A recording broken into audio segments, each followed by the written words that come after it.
कक्षा 12 की राजनीतिक विज्ञान की पुस्तक है स्वतंत्र भारत में राजनीति।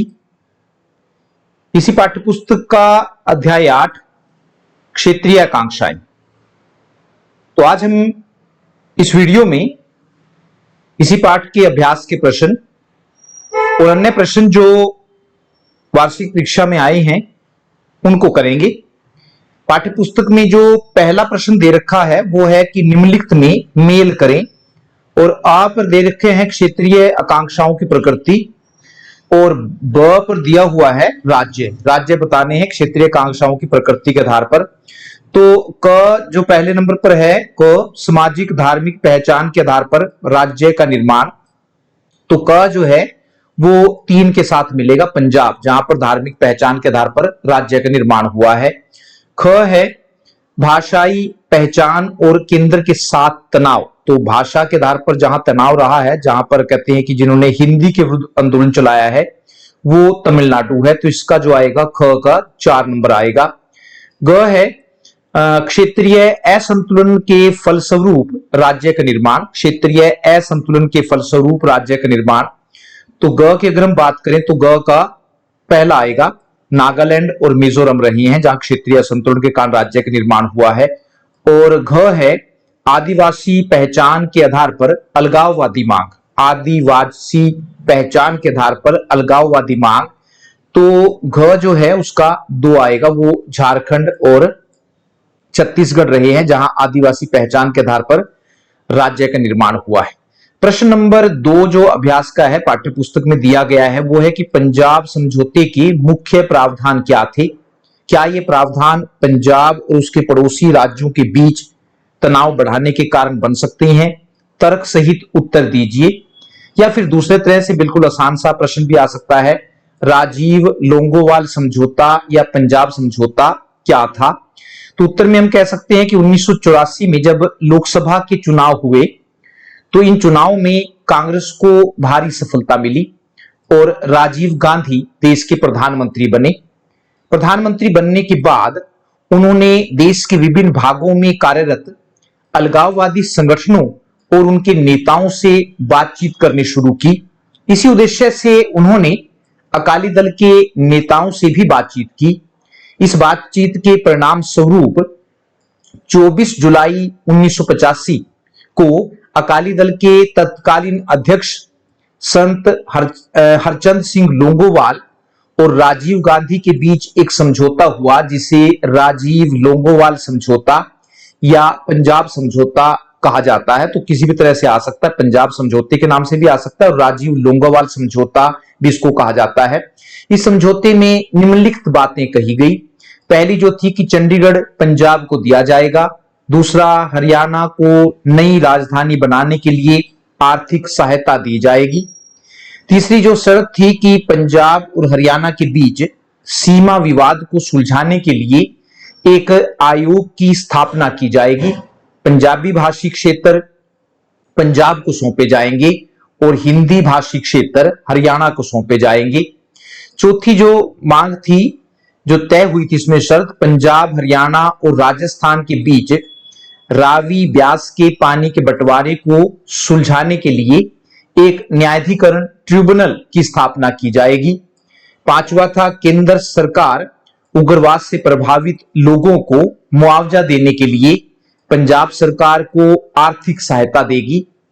छठा जो बात कही गई थी समझौते में, पंजाब में लागू किए गए विशेष सुरक्षा बल अधिनियम को वापस लिया जाएगा। और सातवीं जो बात थी, बेकसूर लोगों के नाम आतंकवादियों की सूची से निकाले जाएंगे और उनके साथ बेहतर व्यवहार किया जाएगा। एक और प्रश्न इसमें पूछा गया है और वो है कि क्या ये प्रावधान पंजाब तथा उसके पड़ोसी राज्यों के बीच तनाव बढ़ाने के कारण बन सकते हैं? तो इसके बारे में हम कह सकते हैं कि समझौते में चंडीगढ़ पंजाब को देने की बात कही गई थी, लेकिन चंडीगढ़ पर हरियाणा भी अपना हक जताता है। इसी प्रकार रावी ब्यास के पानी के बंटवारे को सुलझाने के लिए एक न्यायाधिकरण की स्थापना करने की भी बात कही गई थी, लेकिन पंजाब के लोग पानी का बंटवारा करने के लिए तैयार नहीं है। इस प्रकार यह कहा जा सकता है कि पंजाब समझौते के द्वारा केंद्र सरकार ने पंजाब को संतुष्ट करने का प्रयास किया, वहीं पड़ोसी राज्यों के लिए यह समझौता भेदभावपूर्ण रहा। प्रश्न नंबर 3 है, इंपॉर्टेंट है, पाठ्य पुस्तक का प्रश्न है, आनंदपुर साहिब प्रस्ताव के विवादास्पद होने के क्या कारण थे? आनंदपुर साहिब प्रस्ताव के विवादास्पद होने के क्या कारण थे? तो पहले तो आनंदपुर साहिब प्रस्ताव को जानना जरूरी है कि उसमें क्या बातें कही गई थी। 1973 में 1973 में अकाली दल ने आनंदपुर साहिब में अपनी नीतियों और कार्यक्रमों के बारे में एक विस्तृत प्रस्ताव पेश किया। इसे ही आनंदपुर साहिब प्रस्ताव के नाम से जाना जाता है। डेट याद रखनी है, 1973 में। तो इस प्रस्ताव में केंद्र राज्य संबंधों को फिर से परिभाषित करने और राज्यों को अधिक स्वायत्तता देने की बात कही गई थी। इस प्रस्ताव में केंद्र राज्य संबंधों को फिर से परिभाषित करने और राज्यों को अधिक स्वायत्तता देने की बात कही गई थी। इन्हीं बातों के कारण यह प्रस्ताव विवादास्पद रहा है। इस प्रस्ताव में निम्नलिखित मांगे की गई थी। उसमें जो पहली थी कि 1966 में जिन पंजाबी भाषी इलाकों को जानबूझकर पंजाब से अलग किया गया था, उन्हें दोबारा पंजाब में शामिल किया जाए, जो मांगे इसमें रखी गई थी। दूसरी मांग थी कि चंडीगढ़ पंजाब को दिया जाए। तीसरी जो मांग थी, शक्तियों का विकेंद्रीकरण किया जाए। राज्यों के मामले में केंद्र का नियंत्रण केवल रक्षा, विदेशी मामलों, डाक तार, रेलवे और मुद्रा तक सीमित होना चाहिए। बाकी सभी मामले राज्य सरकारों को सौंप दिए जाने चाहिए। चौथी मांग थी कि फसल की लागत के आधार पर उसकी कीमत तय की जाए। फसल की लागत के आधार पर उसकी कीमत तय की जाए तथा कीमत तय करने का अधिकार राज्य सरकार को दिया जाए। पांचवी मांग थी कि संघीय व्यवस्था को मजबूत करने के लिए राज्यों को अधिक साधन उपलब्ध करवाए जाएं। इसके लिए आयकर का ज्यादा हिस्सा राज्यों को दिया जाए। छठी मांग थी कि जितने भी सिख पंजाब से बाहर रहते हैं, उनकी सुरक्षा की पूरी व्यवस्था की जाए। सातवीं मांग थी कि पाकिस्तान में स्थित गुरु नानक देव जी के जन्म स्थान तलवंडी साहिब, जिसको हम कहते हैं, तथा अन्य गुरुद्वारों में जाने की सिखों को अनुमति दी जाए। आठवीं मांग रखी गई थी कि तीनों सेनाओं की नौकरियों में सिखों के लिए स्थान आरक्षित किए जाएं। और 9 नंबर पर थी कि सभी मूलभूत उद्योगों को सार्वजनिक क्षेत्र के नियंत्रण में लाया जाए, सरकार के नियंत्रण में लाया जाए। 10वीं मांग थी कि उद्योगों में काम करने वाले मजदूरों के लिए न्यूनतम मजदूरी तय की जाए। और 11वीं मांग थी कि पंजाब के पड़ोसी राज्यों हरियाणा, हिमाचल प्रदेश, राजस्थान और दिल्ली में पंजाबी भाषा को दूसरी भाषा का दर्जा दिया जाए। हालांकि इस प्रस्ताव में संघीय ढांचे को मजबूत बनाने की बात कही गई थी, लेकिन केंद्र सरकार को लगा कि इसमें अलग सिख राष्ट्र का विचार छिपा है, इसलिए यह प्रस्ताव विवादास्पद बन गया। प्रश्न नंबर 4 है, इंपॉर्टेंट है, जम्मू कश्मीर की अंदरूनी विभिन्नताओं की व्याख्या कीजिए और बताइए कि इन विभिन्नताओं के कारण इस राज्य में किस तरह अनेक क्षेत्रीय आकांक्षाओं ने सिर उठाया है। इंपॉर्टेंट प्रश्न है कि जम्मू कश्मीर की अंदरूनी विभिन्नताओं की व्याख्या कीजिए और बताइए कि इन विभिन्नताओं के कारण इस राज्य में किस तरह अनेक क्षेत्रीय आकांक्षाओं ने सिर उठाया है। तो जम्मू कश्मीर में वास्तव में 3 क्षेत्र शामिल हैं। उसमें जो पहला है वो जम्मू है। जम्मू क्षेत्र पहाड़ी तलहटी, यानी कि पहाड़ के जो नीचे बसा होता है। जम्मू क्षेत्र पहाड़ी तलहटी और मैदानी इलाकों का मिश्रण है। यहाँ हिंदू, मुस्लिम और सिख आदि कई धर्मों और भाषाओं के लोग रहते हैं। नंबर 2 पर है कश्मीर घाटी। कश्मीर घाटी को कश्मीर का दिल कहा जाता है। यहाँ कश्मीरी भाषा बोली जाती है और ज्यादातर लोग मुस्लिम हैं। इसके अलावा यहाँ थोड़े बहुत हिंदू भी रहते हैं। और तीसरा क्षेत्र है लद्दाख। लद्दाख एक पर्वतीय इलाका है जहां बौद्ध और मुस्लिम लोग रहते हैं, लेकिन यहां जनसंख्या काफी कम है। इस तरह यह कहा जा सकता है कि जम्मू कश्मीर में धर्म, जाति तथा भाषा के आधार पर कई तरह की विभिन्नताएं मौजूद हैं। इन्हीं विभिन्नताओं के कारण यहां कई प्रकार की क्षेत्रीय आकांक्षाएं भी पैदा हुई हैं। इन्हीं में से एक स्वायत्तता की मांग है। इसके अलावा राज्य में कुछ आतंकवादी संगठन भी हैं जो जम्मू कश्मीर को भारत से अलग करने की मांग करते हैं। पांचवा प्रश्न है, कश्मीर की क्षेत्रीय स्वायत्तता के मसले पर कश्मीर की क्षेत्रीय स्वायत्तता के मसले पर विभिन्न पक्ष क्या हैं? इनमें से कौन सा पक्ष आपको समुचित जान पड़ता है? अपने उत्तर के पक्ष में तर्क दीजिए। तो धारा 370 के तहत कश्मीर को जो स्वायत्तता दी गई है उसके बारे में दो पक्ष सामने आए हैं। उसमें नंबर एक है, पहले पक्ष का कहना है कि धारा 370 के तहत इस राज्य को जो विशेष दर्जा दिया गया है उसके कारण यह राज्य भारत के साथ पूरी तरह से नहीं जुड़ पाया है। इसलिए यह समूह मानता है कि धारा 370 को समाप्त कर देना चाहिए और जम्मू कश्मीर को भी अन्य राज्यों की तरह ही बना देना चाहिए। दूसरे नंबर पर है, दूसरे पक्ष का कहना है कि धारा 370 के तहत राज्य को जो विशेष दर्जा दिया गया है उसे पूरी तरह से लागू नहीं किया गया है। राज्य को जो स्वायत्तता देने की बात कही गई थी उसे पूरा नहीं किया गया है। इसलिए इस पक्ष का कहना है कि राज्य को ज्यादा स्वायत्तता दी जानी चाहिए। यदि दोनों पक्षों का अध्ययन किया जाए तो हमें पहला पक्ष ज्यादा सही लगता है। इसलिए 5 अगस्त 2019 को भारतीय संसद द्वारा जम्मू कश्मीर पुनर्गठन अधिनियम 2019 पास किया गया।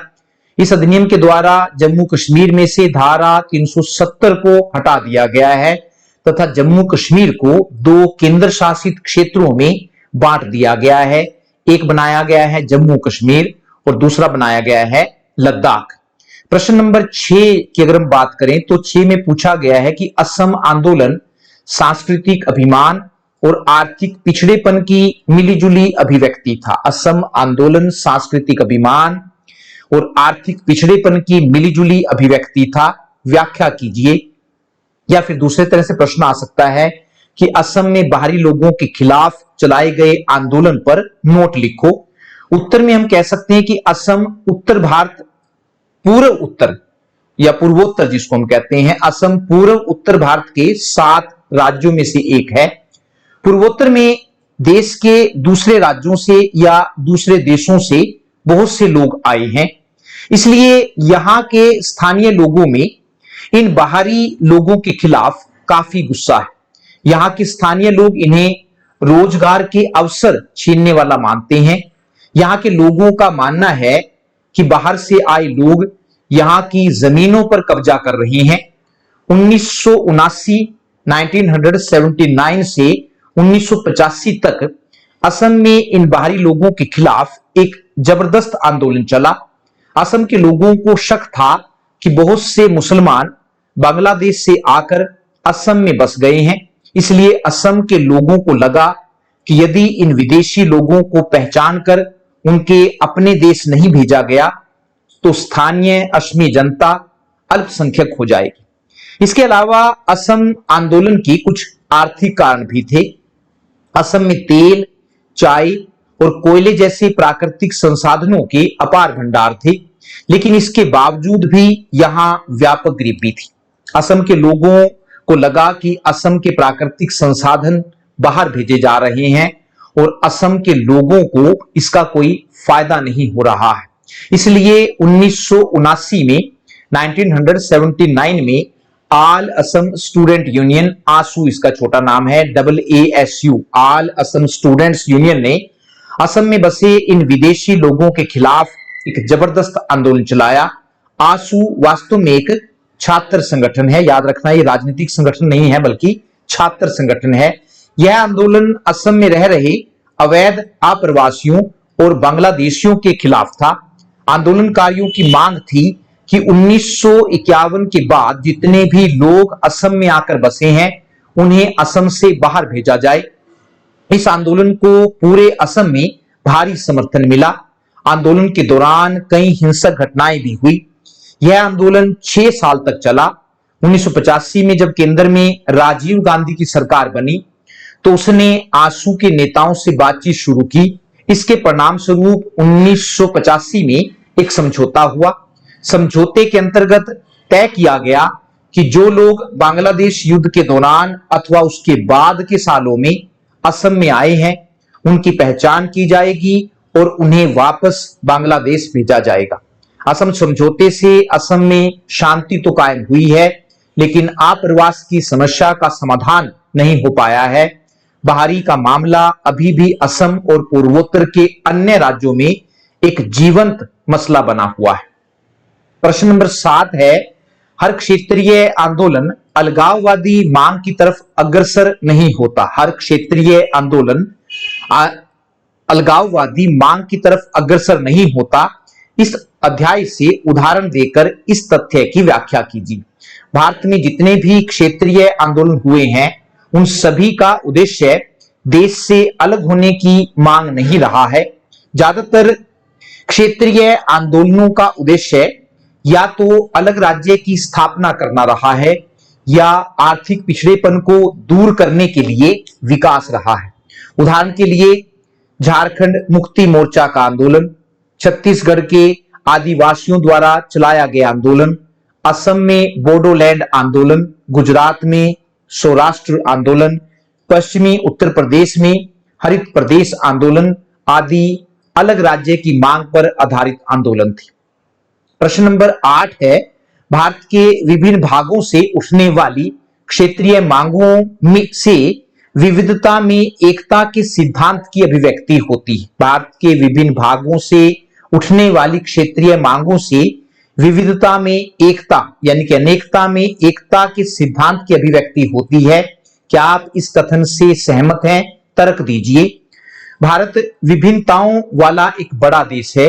यहां अलग अलग राज्यों में कोई ना कोई मांग उठती रहती है, लेकिन हमारे देश के संविधान निर्माता देश की विभिन्नताओं को लेकर काफी दूरदर्शी थे। इसलिए उन्होंने भारत के संविधान में देश के सभी भाषाई समूहों को अपनी संस्कृति को बनाए रखने का अधिकार दिया है। वास्तव में भारतीय राष्ट्रवाद ने एकता और अनेकता के बीच संतुलन स्थापित करने की कोशिश की है। यहां राष्ट्र का मतलब क्षेत्र को अनदेखा करना नहीं है, बल्कि प्रत्येक क्षेत्र को साथ लेकर चलना है। वास्तव में भारत में जो संघीय प्रणाली अपनाई गई है वह काफी लचीली है। वैसे तो यहां सभी राज्यों को समान अधिकार दिए गए हैं, लेकिन पूर्वोत्तर राज्यों के लिए विशेष प्रावधान भी किए गए हैं। ये विशेष प्रावधान पूर्वोत्तर की जटिल राजनीतिक समस्याओं को सुलझाने में काफी निर्णायक सिद्ध हुए हैं। प्रश्न नंबर 10 है, पाठ्यपुस्तक का प्रश्न नहीं है, लेकिन फिर भी इंपॉर्टेंट है। क्षेत्रवाद से आप क्या समझते हो? क्षेत्रवाद के प्रकार बताइए।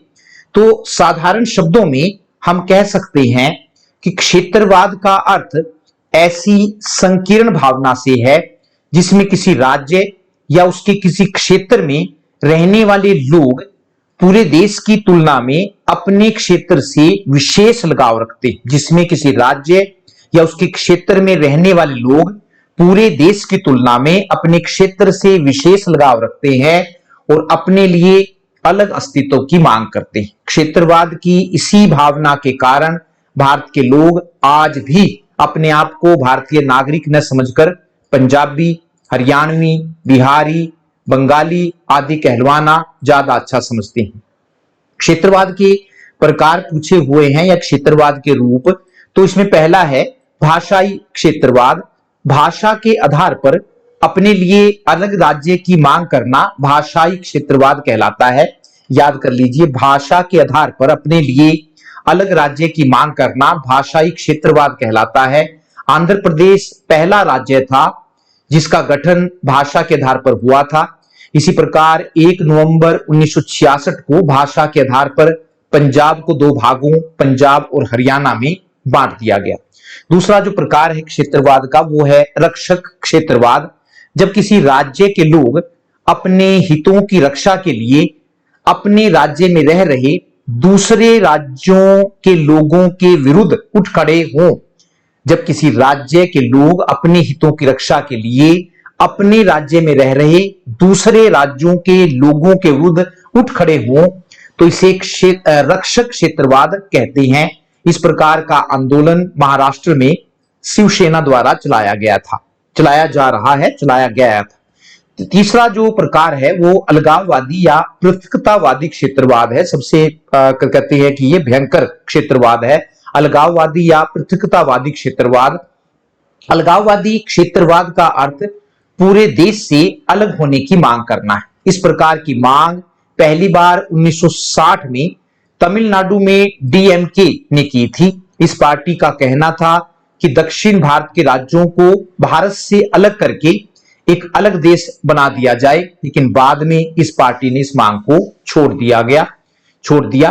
प्रश्न नंबर 11 है, भारत में क्षेत्रवाद के उत्पन्न होने के क्या कारण रहे हैं? भारत में क्षेत्रवाद के उत्पन्न होने के क्या कारण रहे हैं? कई कारण है, उसमें पहला है भाषा संबंधी कारण। भारत एक बहुभाषी देश है जिसमें अनेक भाषाएं बोली जाती हैं। 1956 में जब केंद्र सरकार ने भाषा के आधार पर राज्यों का पुनर्गठन किया तो जिन भाषाओं के बोलने वाले लोगों की अलग राज्य की मांग पूरी नहीं हुई, उन्होंने अपने लिए अलग राज्य की मांग की और उसे पूरा करवाने के लिए आंदोलन किए। इससे क्षेत्रवाद की समस्या और ज्यादा बढ़ गई। दूसरा आर्थिक कारण है, स्वतंत्रता प्राप्ति के बाद देश का जो आर्थिक विकास हुआ है वह समान गति से नहीं हुआ है। देश के कुछ क्षेत्रों का अधिक विकास हुआ है जबकि कुछ क्षेत्र विकास की दौड़ में पीछे रह गए। जिन क्षेत्रों का विकास नहीं हो पाया है उन क्षेत्रों के लोगों में यह भावना पैदा हुई है कि वे विकास की दौड़ में इसलिए पीछे रह गए हैं क्योंकि सत्ता उनके हाथों में नहीं रही। अतः इन क्षेत्रों के लोगों ने अपने लिए अलग राज्य की मांग करनी शुरू कर दी ताकि सत्ता उनके हाथ में आ सके और वे अपने तरीके से अपने क्षेत्र का विकास कर सके। तीसरा है राजनीतिक कारण भी है क्षेत्रवाद के। भारत में क्षेत्रीय राजनीतिक दलों ने भी लोगों में क्षेत्रवाद की भावना को पैदा किया है। इन क्षेत्रीय दलों के नेता इस बात को अच्छी तरह से जानते हैं कि वे सत्ता तभी प्राप्त कर सकते हैं जब उनके क्षेत्रों को राज्य के रूप में गठित कर दिया जाएगा। इसलिए वे उस क्षेत्र में रहने वाले लोगों को यह विश्वास दिला देते हैं कि उनकी स्थिति तभी सुधर सकती है जब वे अपने लिए अलग राज्य की मांग करेंगे। लोग भी उनकी बातों में आ जाते हैं। इसके बाद ऐसे राजनीतिक दल अपनी मांगों को पूरा करवाने के लिए तोड़फोड़ का सहारा लेते हैं। प्रश्न नंबर 12 है, भारतीय लोकतंत्र पर क्षेत्रवाद के क्या प्रभाव पड़े हैं? इंपॉर्टेंट पार्ट है, 4 नंबर के प्रश्न इसमें से जरूर पक्का आता है और इन्हीं में से आता है भारतीय लोकतंत्र पर क्षेत्रवाद के क्या प्रभाव पड़े हैं। तो जो प्रभाव है उसमें पहला है अलग राज्यों की मांग। क्षेत्रवाद का सबसे बुरा प्रभाव अलग राज्यों की मांग रही है। देश के विभिन्न भागों में रहने वाले लोगों ने जाति, धर्म, भाषा और आर्थिक पिछड़ेपन को लेकर अपने लिए अलग राज्य की मांग की है। जैसे 2001 में आर्थिक पिछड़ेपन के कारण उत्तर प्रदेश में उत्तराखंड, बिहार में झारखंड और मध्य प्रदेश में छत्तीसगढ़ राज्यों की स्थापना की गई। दूसरा जो प्रभाव पड़ा है वो है क्षेत्रीय राजनीतिक दलों का गठन। क्षेत्रवाद के कारण भारत में अनेक राजनीतिक दलों की स्थापना हुई है। जैसे पंजाब में शिरोमणि अकाली दल, बिहार में राष्ट्रीय जनता दल आदि। इन क्षेत्रीय राजनीतिक दलों का एकमात्र उद्देश्य केवल अपने क्षेत्र का विकास करना होता है और जब ये अपने उद्देश्य को पूरा करने में सफल नहीं हो पाते हैं तो लोगों को तोड़फोड़ के लिए उकसाते हैं। तीसरा प्रभाव उत्तर और दक्षिण की भावनाएं। क्षेत्रवाद के कारण भारत के लोगों में उत्तर और दक्षिण के बारे में सोचने की प्रवृत्ति पैदा हुई है।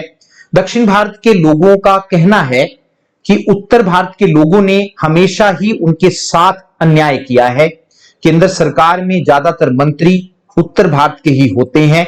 इसके अलावा उनका यह भी कहना है कि हिंदी उत्तर भारत के लोगों की भाषा है जिसे जबरदस्ती दक्षिण भारत के लोगों पर थोपा जा रहा है। और पांचवा प्रभाव है धरती के बेटों का सिद्धांत।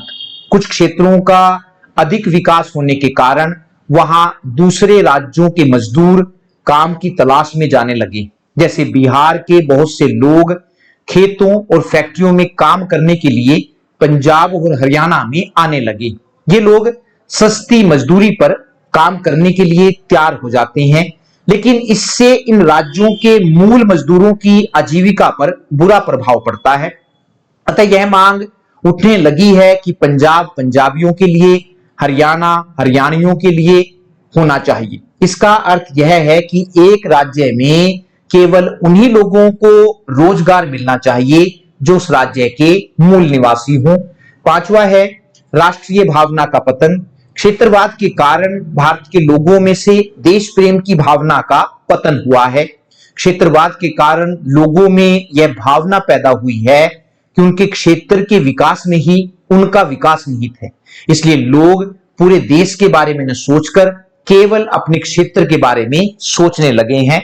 प्रश्न नंबर 13 है, इंपॉर्टेंट है, क्षेत्रवाद को समाप्त करने के लिए क्या सुझाव दिए जा सकते हैं? तो 1 2 3 करके अगर हम करें तो पहला है संतुलित आर्थिक विकास। देश के सभी क्षेत्रों का समान विकास किया जाना चाहिए।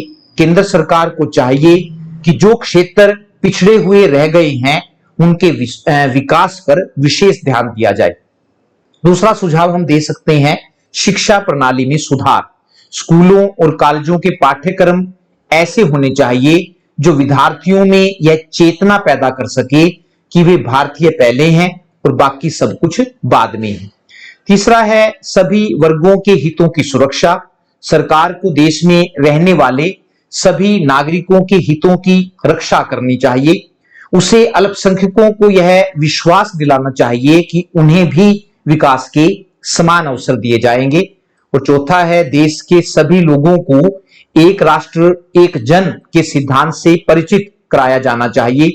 सरकार को यह भी स्पष्ट करना चाहिए कि भारत के सभी 27 राज्य और 9 केंद्र शासित प्रदेश एक समान है, उनसे किसी तरह का कोई भेदभाव नहीं किया जाएगा।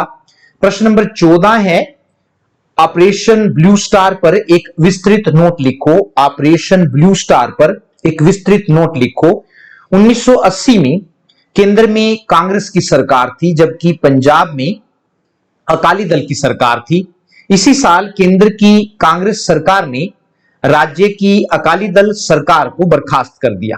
इस बात से नाराज होकर अकाली दल और पंजाब के कुछ गर्मपंथी युवकों ने अलग सिख पहचान की बात उठाई और सिखों के लिए अलग सिख राष्ट्र खालिस्तान बनाने की मांग की। खालिस्तान बनाने की मांग को लेकर इन गर्मपंथी युवकों ने आंदोलन करना शुरू कर दिया। जल्दी ही इस आंदोलन ने सशस्त्र विद्रोह का रूप धारण कर लिया। आंदोलनकारियों ने अपनी मांगों को मनवाने के लिए सरकारी अधिकारियों, पुलिस कर्मचारियों को मारना शुरू कर दिया। इस प्रकार आंदोलनकारियों ने उग्रवादियों का रूप धारण कर लिया। इन उग्रवादियों का प्रमुख नेता जरनैल सिंह भिंडरावाला था। भिंडरावाले ने अमृतसर स्थित स्वर्ण मंदिर पर कब्जा कर लिया और वहां से आतंकवादी गतिविधियों को चलाना शुरू कर दिया। इससे पूरे पंजाब में अशांति फैल गई। केंद्र सरकार के पास उग्रवादियों को स्वर्ण मंदिर से निकालने के लिए सैनिक कार्यवाही के अलावा और कोई रास्ता नहीं था। अतः 4 जून 1984 को स्वर्ण मंदिर को सेना के हवाले कर दिया गया। सेना ने स्वर्ण मंदिर से उग्रवादियों को निकालने के लिए जो सैनिक अभियान चलाया उसे ही ऑपरेशन ब्लू स्टार का नाम दिया गया। इस सैनिक कार्यवाही में सेना ने भिंडरावाले और उग्रवादियों को मार गिराया, लेकिन इस सैनिक कार्यवाही से स्वर्ण मंदिर को काफी नुकसान पहुंचा, जिससे सिखों की भावनाओं को गहरी चोट लगी। इस सैनिक कार्यवाही से सिख कांग्रेस सरकार और श्रीमती इंदिरा गांधी से नाराज हो गई। प्रश्न नंबर 15 है, ऑपरेशन ब्लू स्टार के बाद का प्रश्न है ये। श्रीमती इंदिरा गांधी की हत्या और सिख विरोधी दंगों पर नोट लिखो। तो ऑपरेशन ब्लू स्टार के तहत सेना ने स्वर्ण मंदिर में जो कार्यवाही की थी वह श्रीमती इंदिरा गांधी के आदेश पर की गई थी, इसलिए सिख श्रीमती इंदिरा गांधी से काफी नाराज थे। 31 अक्टूबर 1984 को श्रीमती इंदिरा गांधी के 2 अंगरक्षकों, बॉडीगार्ड जिनको हम कहते हैं, श्रीमती इंदिरा गांधी के 2 अंगरक्षकों सतवंत सिंह और बेअंत सिंह ने गोलियां मारकर उनकी हत्या कर दी। श्रीमती इंदिरा गांधी की हत्या से लोगों में यह बात गई कि गोली मारने वाले दोनों सुरक्षा गार्ड सिख थे, इसलिए उन्होंने श्रीमती इंदिरा गांधी से ऑपरेशन ब्लू स्टार का बदला लिया। इसके बाद दिल्ली सहित उत्तर भारत के कई हिस्सों में सिखों के खिलाफ हिंसा भड़क उठी। अकेले दिल्ली में 2000 से ज्यादा सिख मार दिए गए। कई सिख परिवार तो ऐसे थे जिनमें एक भी पुरुष नहीं बचा था। इसके अलावा सिखों की दुकानों और फैक्ट्रियों में आग लगा दी गई। इन सिख विरोधी दंगों में सिखों को सबसे ज्यादा दुख इस बात का था कि सरकार ने स्थिति को संभालने में बड़ी देर से कार्यवाही की और हिंसा करने वाले लोगों को कारगर तरीके से दंड भी नहीं दिया गया। बाद में सिख विरोधी दंगों की जांच करने के लिए नानावती जांच आयोग की स्थापना की गई। इस आयोग ने भी माना कि 1984 में जो सिख विरोधी दंगे हुए उनमें हिंसा करने वाले लोगों पर सख्ती से कार्यवाही नहीं की गई। प्रश्न नंबर 16 है, क्षेत्रीय आकांक्षा क्या है? What is regional aspiration? तो जब किसी क्षेत्र के लोग अपने लिए कोई अलग प्रकार की मांग करने लग जाएं, याद कर लीजिए इस बात को, जब किसी क्षेत्र के लोग अपने लिए कोई अलग प्रकार की मांग करने लग जाएं तो इसे क्षेत्रीय आकांक्षा कहते हैं। जैसे अपने लिए विशेष राज्य की मांग, विशेष अधिकार देने की मांग, विशेष अनुदान देने की मांग, अलग देश बनाने की मांग और नदी जल बंटवारे की मांग आदि। तो ये प्रश्न जो है इंपॉर्टेंट है, आ सकता है परीक्षा में। भारत में समय समय पर उठने वाली क्षेत्रीय आकांक्षाओं से क्या सबक मिले? भारत में समय समय पर उठने वाली क्षेत्रीय आकांक्षाओं से क्या सबक मिले हैं? आजादी के बाद भारत में क्षेत्रीय आकांक्षाएं किसी न किसी रूप में लगातार उभरती रही हैं। कभी कहीं से अलग राज्य बनाने की मांग उठी है तो कहीं से अलगाववाद के स्वर उठे। इन सब से कई सबक मिले हैं। उसमें पहला सबक यह मिला है कि क्षेत्रीय आकांक्षाएं लोकतांत्रिक राजनीति का अभिन्न अंग है। क्षेत्रीय मुद्दा उठना कोई असामान्य घटना नहीं है। क्षेत्रीय मुद्दा उठना कोई असामान्य घटना नहीं है, बल्कि हमें इससे निपटने की तैयारी लगातार रखनी चाहिए। दूसरा सबक यह है कि क्षेत्रीय आकांक्षाओं को दबाने की जगह है उनके साथ लोकतांत्रिक बातचीत का तरीका अपनाना चाहिए। 80 के दशक में जब पंजाब में उग्रवाद का जोर था तथा असम के छात्र आंदोलन कर रहे थे, तब इन मसलों को सरकार ने बातचीत के जरिए ही सुलझाया था। तीसरा सबक यह है कि सत्ता की साझेदारी के महत्व को समझा जाना चाहिए।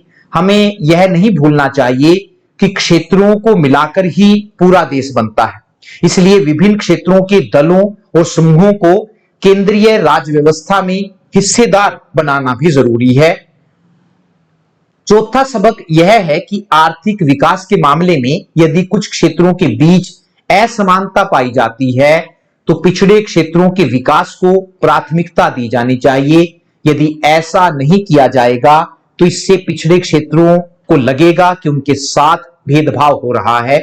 प्रश्न नंबर 18 है, छोटा है, 2 नंबर में आ सकता है कि स्वायत्तता की मांग से क्या अभिप्राय है? What is autonomy? स्वायत्तता की मांग से क्या अभिप्राय है? जब किसी क्षेत्र में रहने वाले लोग अपने बारे में अपने आप फैसला लेने का अधिकार चाहें, जब किसी क्षेत्र में रहने वाले लोग अपने बारे में अपने आप फैसला लेने का अधिकार चाहें तो इसे स्वायत्तता कहते हैं। प्रश्न नंबर 19 है, भारत में किस दशक को स्वायत्तता की मांग के दशक के रूप में देखा जाता है? तो 1980 के दशक को स्वायत्तता की मांग के दशक के रूप में देखा जाता है। धन्यवाद, नमस्कार।